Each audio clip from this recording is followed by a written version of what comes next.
Alright mga chong, nandito tayo ngayon sa Makina Moto Expo 2026 at silipin natin ang isa sa tatlong concept bikes ng Euromotor Philippines for 2026. Paalala mga chong, concept bike pa lang to, so kayo na ang umusga kung i-release ba ito ng Euromotors for 2026. Ito ang Euro Griffin 205. Yes, tama kayo mga chong, 205cc's na ito. Mas malakas at mas mabilis sa Griffin 180i. Face value lang tayo muna. Silipin natin itong mga decals na nakalagay dito. Hindi lang pala displacement ang nag-level up dito mga chong. Kita naman dito sa decals na 4 valves na ito. Para yan sa better performance at higher speeds. Dito naman sa tapalodo. Wow, okay na okay ah. Naka-ABS at TCS na pala to. Dahil nga mas malakas at mas mabilis na to, kailangan din ng added safety. So, kita naman sa disc brakes, yan yung ABS tone ring. Yung mga butas na yan yung binabasa ng ABS sensor. So, sigurado may ABS yung front brakes. And then, nakatupat caliper din siya. So, hindi ko nakunan kung may ABS tone ring din ba yung disc brakes sa likod. Comment down below mga chong what you think. Naka-dual ABS ba? Sa traction control system naman, alright, confirmed. May TCS nga to. As you can see, itong button dito sa left handlebar, meron siyang TCS button. Ayos na ayos. So color combination pa lang niya na glossy black, silver, and orange. May pagka dark orange yung mga accenting colors nito ha. Standout na standout ka talaga dito sa mga tambay at rides. Yung looks ng front face niya, sporty, aggressive, at may pagka-predatory yung looks niya. All LED lighting na to mga chong. At ang ganda, medyo robotic ang shape ng headlights at ng daytime running lights. Naka-projector lamps din ito. At parang may abang para sa dashcam dito sa harap. Malalaman natin yan soon. Very nice touch itong winglet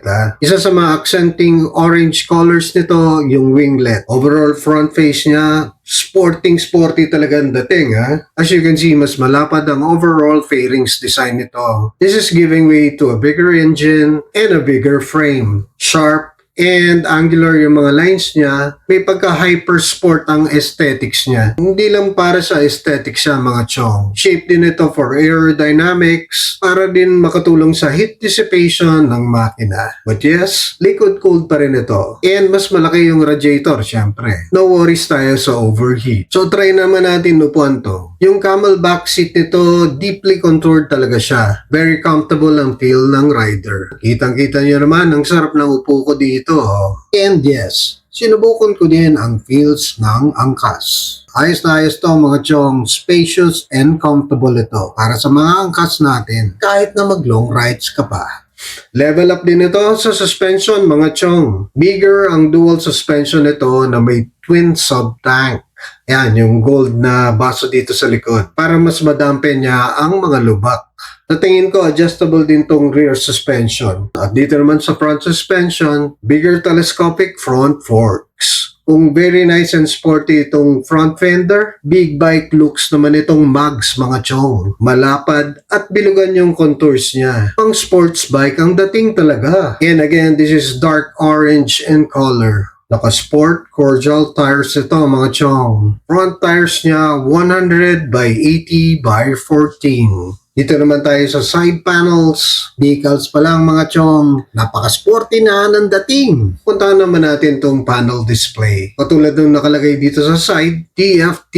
So panigurado, colored TFT instrument panel to. Silipin naman natin itong left handlebar controls. Lapad nito ang daming controls. High beam, low beam, at ito namang may mga arrows and check button. This is the menu navigation buttons. Siyempre, turn signals at yung horn button. And yes, this is the TCS button, traction control system. So possibly, pwede mo siyang i-on and i-off. Great option yan dahil pag kailangan mo ng hatak, di turn off yung TCS. At dito naman sa tabi na to, meron back button at home button yata to. Dito naman sa right handlebars, we have the idling stop system or yung start-stop system. Sa ilalim niya, ito yung 3-way headlight switch. Surely mga chong, keyless ito. And we have the toggle switches or the smart key system. And we have the gas and seat button. Kargaan ng gasolina dito pa rin sa tunnel mga chong. Puntahan naman natin itong tunnel design. Wow, may pagka-carbon look talaga ha. Ang premium ng dating ha. Ang ganda ng contours. Very robotic talaga ang design. Itong camel back seat niya ngayon, as compared to 180i, mas comfortable at mas premium ang dating. Silipin natin tong crankcase at saka tong airbox.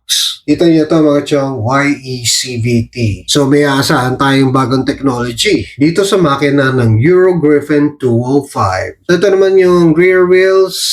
Pasensya na mga chong, hindi ko na natingnan yung size ng rear tires. Upswept pa rin ng exhaust. Para dun sa marurunong, silipin nyo na lang itong makina nito. At ito yung swing arm niya. O, diba? Meron din siyang winglet na orange dito sa likod, ha? And may side reflectors pa for added visibility. Yan, so sinakyan ko to. So, despite na naka-double stand ito, lapat na lapat pa rin ang mga paa ko sa sahig, ha? Wider, bigger, faster, stronger. Pero habang nakaupo ako dito, very comfortable at very light ang feel. So, ano sa tingin niyo mga chong, magkano kaya papalo ang price ng Griffin 205? At kung may color combination kayong gusto, comment down below mga chong. Para sa akin mga chong, kung makakaipon lang ako, ito ang susunod na scooter ko. So abangan na natin dito sa Tigerbug at sa Euromotor Philippines ang mga updates kung i-release ba nila for 2026 ang Euro Griffin 205. Siyempre, abangan na rin natin yung specs, features at test ride.